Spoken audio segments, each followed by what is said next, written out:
O hidrogênio verde é um vetor determinante para a total descarbonização do setor energético. Para a Galp, o hidrogênio verde parte da solução que identificámos para substituir o nosso portfólio por soluções de baixo carbono.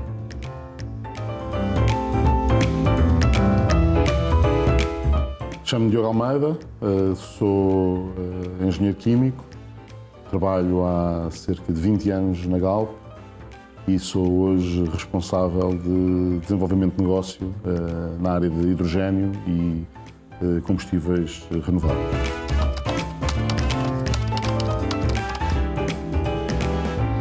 O hidrogênio é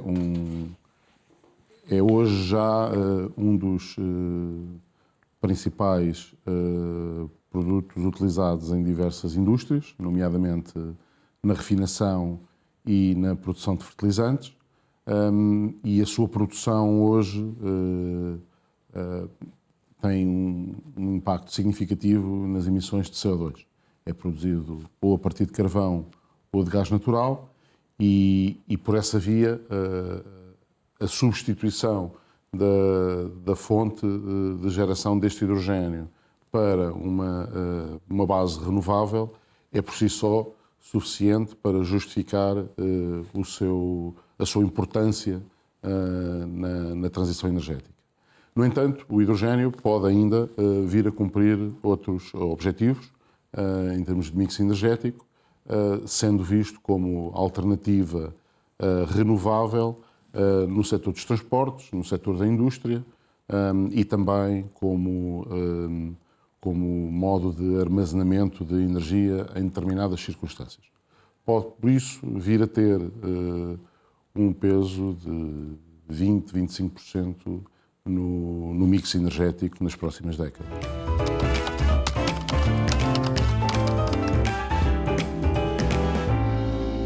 Estão a criar essas condições, porém é importante que tenhamos consciência do desafio que a Europa se propôs.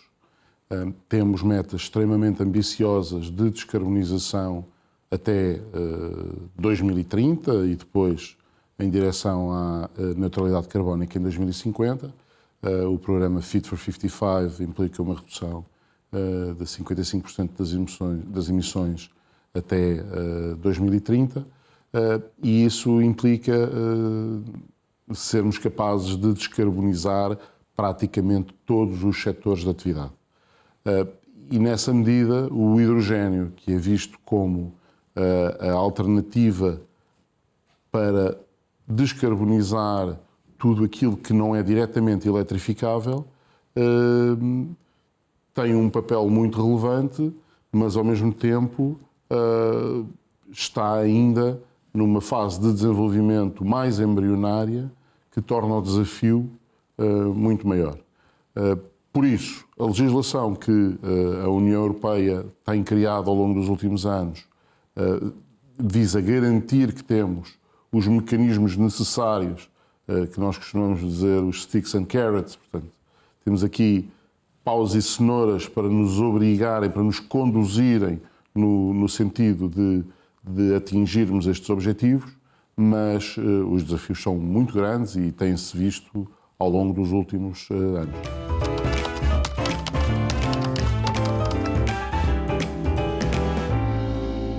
Antes de mais, penso que é importante perceber que uma parte muito significativa da descarbonização do hidrogênio está associada não à sua utilização como combustível, mas como matéria-prima, na indústria da refinação e fertilizantes, e também na produção de metanol. E essa parte é aquilo que se pode considerar o low-hanging fruit, a forma mais fácil de agir hoje e permite já descarbonizar significativamente utilizando hidrogênio.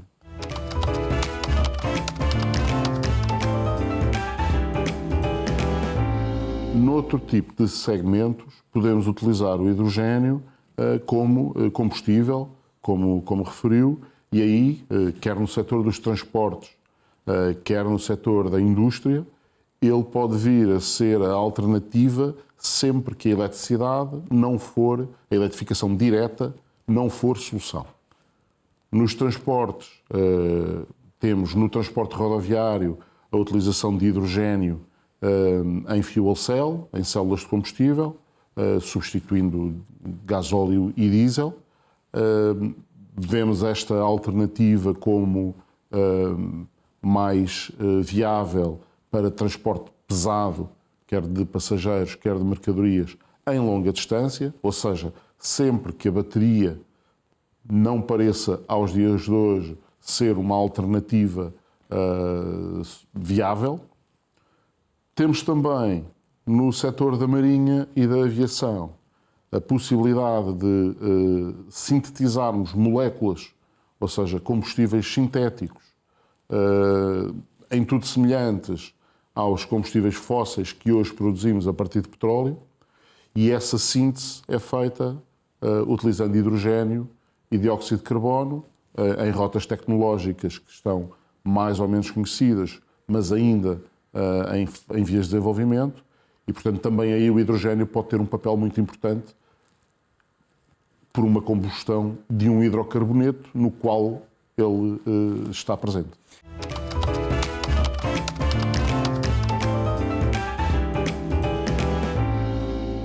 A Galp está a estudar diferentes projetos e vias tecnológicas para a produção destes combustíveis sintéticos. Não existe ainda hoje, à escala global, nenhuma fábrica de dimensão comercial que os produza, e acho que isto dá uma dimensão do desafio que ainda temos pela frente e de como temos que utilizar todas as ferramentas ao nosso dispor para descarbonizar enquanto estas tecnologias não estão, de facto, prontas para mercado, mas sentimos que nos próximos 10, 15 anos estas soluções já estarão com maturidade suficiente para serem uma alternativa real.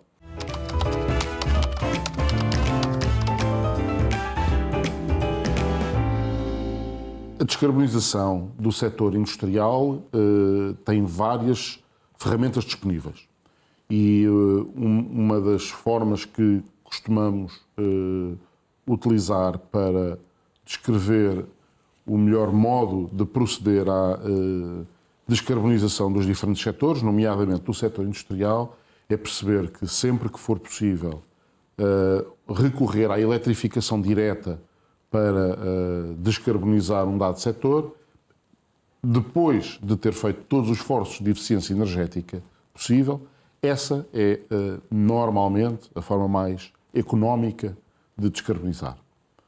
Porém, há um conjunto de setores que, fruto das suas características, nomeadamente da necessidade de temperaturas de processo muito elevadas, nos quais a eletrificação, aos dias de hoje, não é uma alternativa ou tecnológica ou economicamente sustentável. E é nesses que nós vemos a possibilidade do hidrogénio como substituto natural dos combustíveis fósseis utilizados. Essencialmente estamos aqui a falar do gás natural. Indústrias como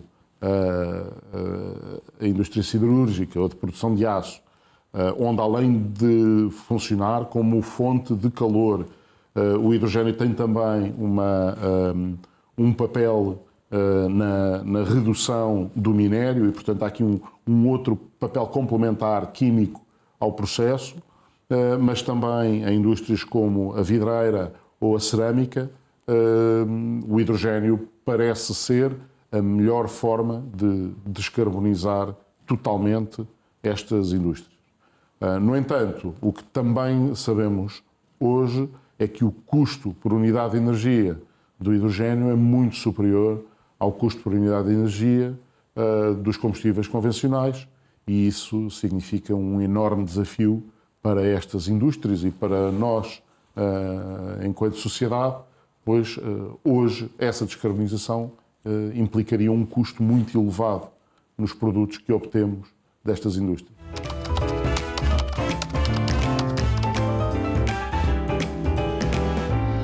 Como referi há pouco, estamos perante um desafio fruto da necessidade de reduzirmos as emissões de forma acelerada, nos vermos obrigados a uma transição que, em situação normal, poderia levar 2, 3, 4 décadas. Nessa medida, vemos-nos sujeitos a uma aceleração de processos que têm um custo. Tem um custo, por um lado, porque a tecnologia ainda não tem a maturidade necessária e portanto, estamos a fazer tudo muito mais depressa. Estamos a obrigar uma criança que tinha 20 anos para ser adulta a aprender tudo em 5 anos. Isto é um exercício muito, muito difícil. Além do mais, para acelerarmos e para, no fundo, incentivarmos tudo isto, criamos incentivos e metas, obrigações de incorporação que impactam depois no custo final da energia e, indiretamente, no custo de todos os bens e serviços que decorrem da utilização dessa energia. E, além do mais, estamos a colocar uma pressão nas cadeias logísticas que abastecem toda estas novas cadeias de valor, que acrescentam à pressão que já vinha pelo que referi anteriormente. Por isso, o que nós vemos hoje a nível europeu é um esforço grande nesse sentido, não só na Europa, noutras regiões, nos Estados Unidos também há mecanismos de incentivo ao desenvolvimento da cadeia de valor do hidrogénio. Porém, a única forma de permitirmos que o custo se aproxime do custo dos combustíveis fósseis é por 2 vias. Uma, o desenvolvimento, permitir que estas cadeias de valor, estas cadeias logísticas se desenvolvam e, portanto, que os custos vão baixando naturalmente por efeito de escala.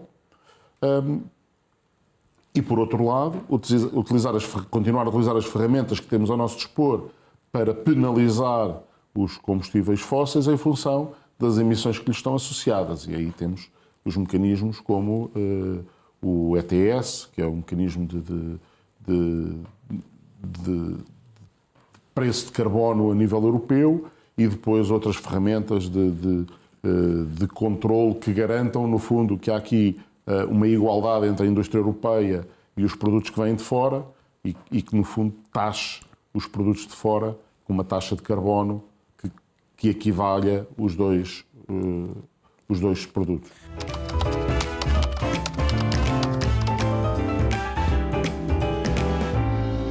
A experiência que temos nos últimos anos vai no sentido de perceber que, a nível europeu, a regulação que temos vindo a desenhar claramente promove esta transição. No entanto, uma vez mais, é importante perceber que a velocidade a que tudo está a ser forçado a acontecer é muito significativa. É uma velocidade enorme. E nós, na Europa, o enquadramento regulatório e o processo regulatório europeu é extremamente complexo. A minha experiência pessoal deste mandato do primeiro mandato de Ursula von der Leyen vai no sentido de considerar que tudo foi feito no limite daquilo que era possível. E a regulação que foi sendo aprovada conseguiu, no limite, apresentar aos agentes económicos as ferramentas necessárias. No entanto, a execução destas estratégias vão muito para lá do que são diretivas comunitárias. Há um trabalho enorme ao nível dos Estados-membros, há a necessidade de acelerar licenciamentos ambientais, tudo o que tem a ver com a construção de novas infraestruturas de suporte a esta transição energética, e isso demora muitos anos. E aí sim, sentimos que muitas dessas coisas não estão a suceder à velocidade que seria necessária, nomeadamente para se atingirem as metas a que nos propusemos a nível europeu. Agora, a minha perspectiva pessoal é também de que só estabelecendo este tipo de metas se consegue chegar, se calhar, ficar um pouco aquém, mas mesmo assim ir muito mais longe do que teríamos ido se não tivéssemos essas metas. Portanto, penso que só o tempo dirá se fez tudo o que estava ao nosso alcance ou se podíamos ter feito algo de outra forma.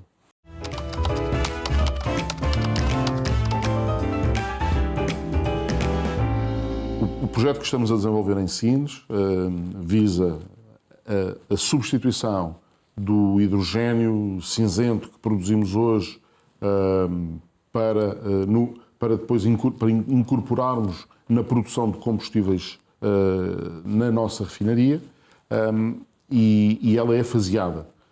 Nós consumimos cerca de 60 mil toneladas de hidrogênio por ano nos diversos processos, e o projeto que temos neste momento em execução, de 100 megawatt de capacidade de eletrólise, produzirá cerca de 10 mil toneladas por ano.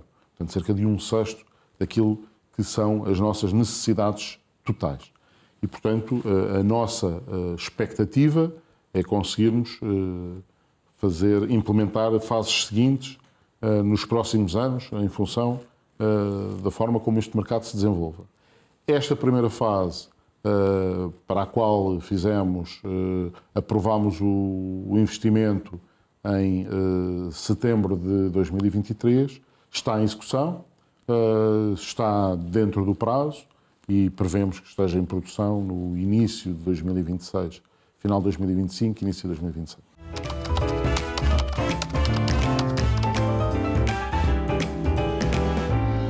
Nós temos este projeto em execução, 100 megawatt, e depois temos mais duas fases planeadas, uma segunda fase de 200 megawatt, que foi um dos 7 projetos europeus a garantir o subsídio dos Hydrogen Auctions, a primeira call de Hydrogen Auctions que tivemos na Europa, e cujos resultados foram conhecidos em abril deste ano.